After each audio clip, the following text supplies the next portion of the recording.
Good afternoon, everyone. Super excited to see you all here today. This is pretty special because of two things. One, we're here for the Peace Officers Memorial Day. So we're commemorating as well as celebrating the lives of all of those that have really impacted our lives. And then it's Police Week. And so I want to take a moment to say thanks to all of our law enforcement officers that are here with us today, as well as those that are not. I'm going to read a proclamation, and it reads, whereas in 1962, President John Kennedy set aside this week to pay tribute to the law enforcement officers of this nation and to memorialize those who have fallen in the line of duty. And whereas the police officers and their support staff in Iowa City work with courage and dedication to enforce the laws fairly, to reduce crime and violence, and in general, to improve the quality of life for everyone in this community. And whereas the dedicated officers who have chosen law enforcement as a career often face unknown or extraordinary risk and danger in preserving our freedom and security. And whereas these individuals are parents, siblings, children, and so we give gratitude to their families for supporting them in their career. And whereas officers of the Iowa City Police Department play a growing role in promoting harmony and mutual respect among community members in an increasingly diverse population. And whereas we wish to give everyone an opportunity to appreciate and to thank the officers and support staff of the Iowa City Police Department who dedicate their lives to public service. Now, therefore, I, Bruce Teague, Mayor of Iowa City, do hereby proclaim the week of May 11th through the 17th, 2025, to be Police Week, and further call upon residents of the City of Iowa City to observe May 15th, 2025, as Peace Officers Memorial Day in Iowa City, and urge all community members to participate fully in this observance and further extend appreciation to Police Chief Dustin Liston and the officers of the Iowa City Police Department, and to all law enforcement for the vital services they perform and their exemplary dedication to the community that they serve. And on behalf of myself, the council, and the City of Iowa City, I do hereby make this proclamation today. Thank you all.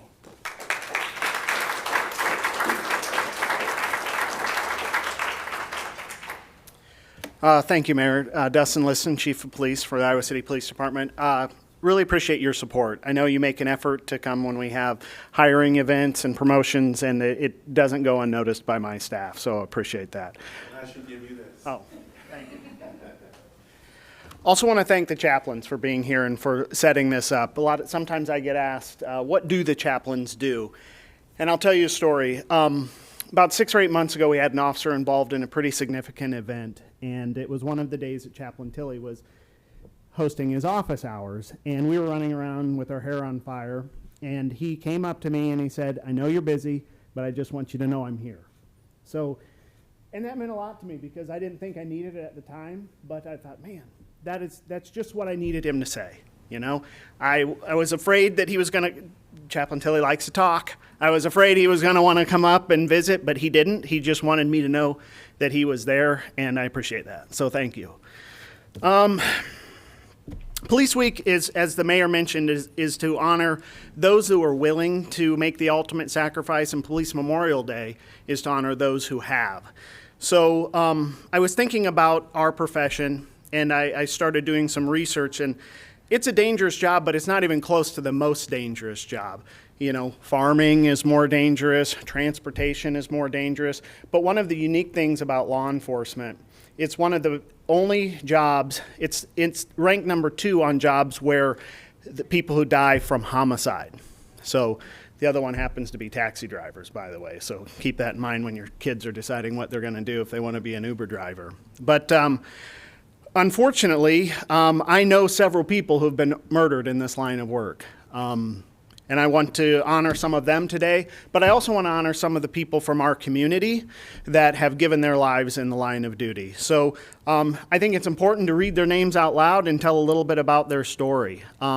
Since 1786, 23,000 law enforcement officers have lost their lives in the line of duty. And as I mentioned the last time we talked about this, if you ever have the opportunity to go to the National Law Enforcement Memorial in D.C., you should go. All of those 23,000 names are etched into a wall, and sadly, some of the people on that wall you know. I mean, we all work with someone whose father's on that wall. So, and in the last few years, we've added a community member to that wall who I'll talk about here in a little bit. But the two members of our community who are on that wall, Iowa City has one police officer on that wall, and his name is Edward Leaney. He died April 29th, 1926. He was 32 years old. He was killed when his police motorcycle collided with a streetcar while he was chasing another vehicle. He was thrown against a streetcar and then struck his head on the pavement several feet away. He suffered a skull fracture as a result of the crash and died 19 minutes later in a local hospital. And if you go to Washington, D.C., you'll see his name on that wall, amongst others. The one that most of you are aware of is our Coralville officer, Sergeant, who passed away 3 years ago. Sergeant John Williams passed away after suffering a medical emergency following his response to a shooting call. The shooting occurred in an apartment complex involving a 3-year-old victim. Sergeant Williams was on scene of the incident when he began to experience symptoms of an acute medical emergency. He was transported to a local hospital where he passed away a short time later. Sergeant Williams had served with the Coralville Police Department for 28 years and was survived by his wife, 4 children, and 6 grandchildren.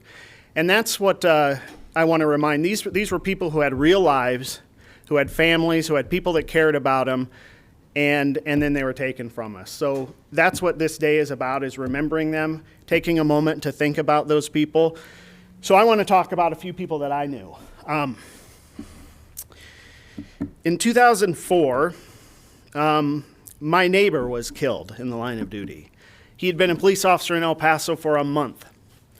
I wouldn't say we were friends, but we were neighbors, and when he was in the academy, he would see me in the parking lot, and he would ask me questions about my gear and stuff like that. And then when he graduated the academy, he was working with his FTO, and he got called to a domestic call, and the person was trying to break into his ex-wife's house. They tried to confront him. The person turned around with the firearm. The officers retreated, and he got shot in the upper thigh, and he bled to death in the driveway. So, again, he'd been a cop for less than a month. His name was his real name was Angel Barcena, but we all called him Andrew. So that was the first time that I had to deal with a line of duty death, and I was a motor officer, and because he worked at the region that I worked at, I had to escort the casket. So we did a procession across town, and we ended up at the burial site on the northeast side of town, which is where Fort Bliss is, which is obviously a big military presence. The entire street was lined with people, and I remember seeing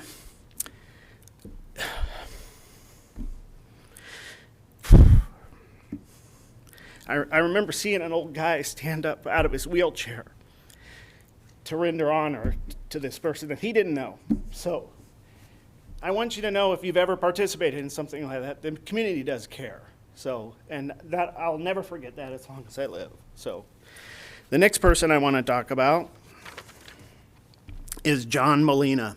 He was a member of my shift when I was a supervisor in the Central Regional Command, and I'll try to get through this.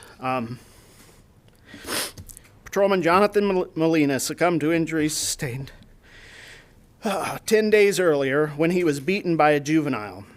Patrolman Molina was off duty when he observed 3 juveniles vandalize his car. He confronted and identified himself as a police officer.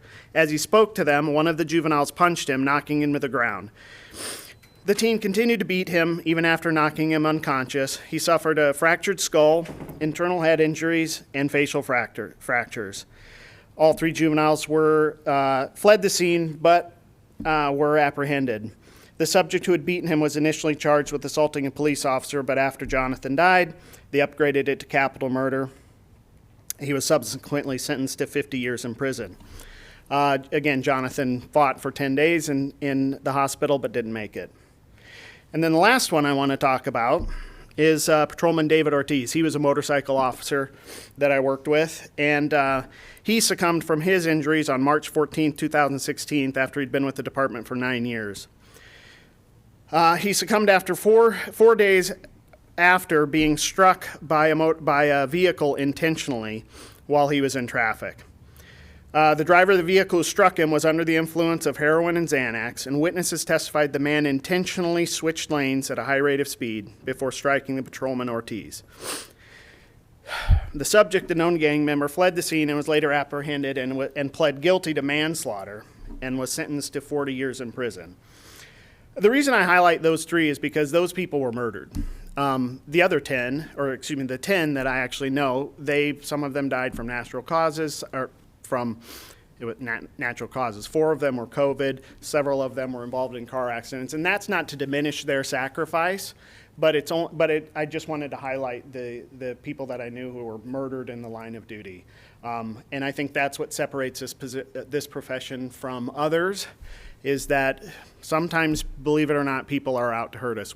I do think we live in a safe community. Thankfully, we don't have many representatives of our community on that wall, but that's something we always have to be vigilant of. So I just think it's important to mention those people by name, and as years go on, I'll tell you some of the other stories of the people, and hopefully I pray every night that we don't have another one to add from our area. But on average, we lose over 100 officers a year in the line of duty.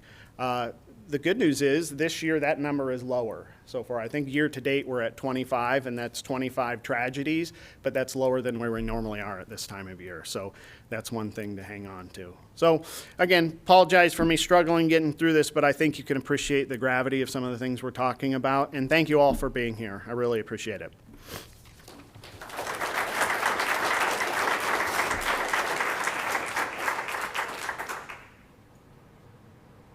I thank both you guys for being here this morning, and thank you guys all for coming in and supporting the officers.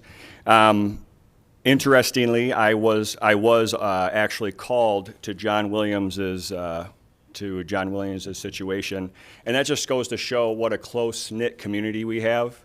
It's not just Iowa City. We have all these different little communities. We have campus police. We have sheriff's department. We have Coralville, and we all work together.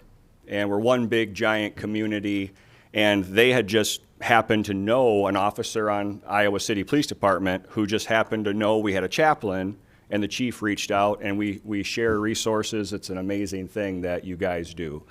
So I want to thank you all for your service.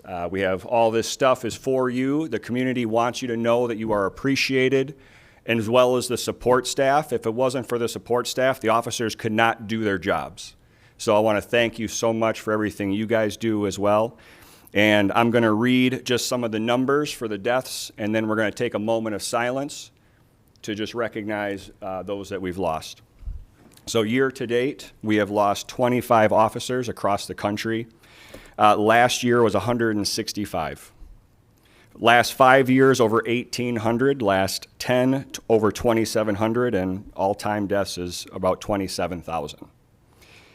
And I'd like to just take a moment of silence, and you can pray or just be silent and respectful. And we'll just take a moment.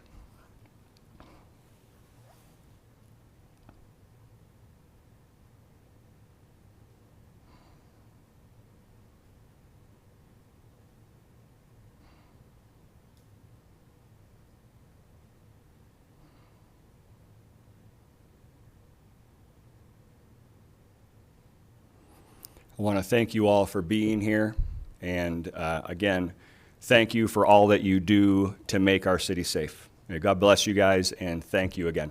Have a great week.